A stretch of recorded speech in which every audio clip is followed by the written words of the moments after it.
Président de la République qui a quitté justement Nouméa hier. Il a atterri à Paris et a enchaîné avec une réunion cruciale sur le conflit israélo-palestinien. Oui, le président recevait hier soir les chefs de la diplomatie de 4 pays arabes, Qatar, Arabie Saoudite, Égypte et Jordanie, pour faire pression en faveur d'un cessez-le-feu dans la bande de Gaza. Mais sur la table, autre sujet sensible, celui de la reconnaissance d'un État de Palestine. La France, comme le Portugal et l'Allemagne, estiment que ce n'est pas le bon moment pour une telle décision.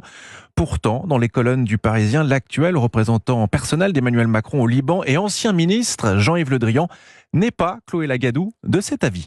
Oui, l'ancien ministre des Affaires étrangères et de la Défense estime que la reconnaissance d'un État palestinien est aujourd'hui indispensable.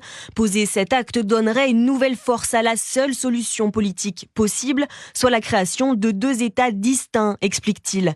Sans cela, Jean-Yves Le Drian est catégorique. La guerre sera sans fin, avec d'un côté un drame humanitaire pour la population palestinienne et de l'autre un État d'Israël qui ne sera jamais en sécurité face à la menace du Hamas. Une déclaration qui dénote par rapport à celle de Stéphane Séjourné. Plus mesuré, l'actuel ministre des Affaires étrangères a déclaré que la reconnaissance d'un État palestinien n'est plus un sujet tabou, tout en estimant que les conditions ne sont pas réunies à ce jour pour que cette décision ait un réel impact. En revanche, 3 pays européens, la Norvège, l'Irlande et l'Espagne, reconnaîtront, eux, l'État palestinien dès le 28 mai prochain. Chloé Lagadou.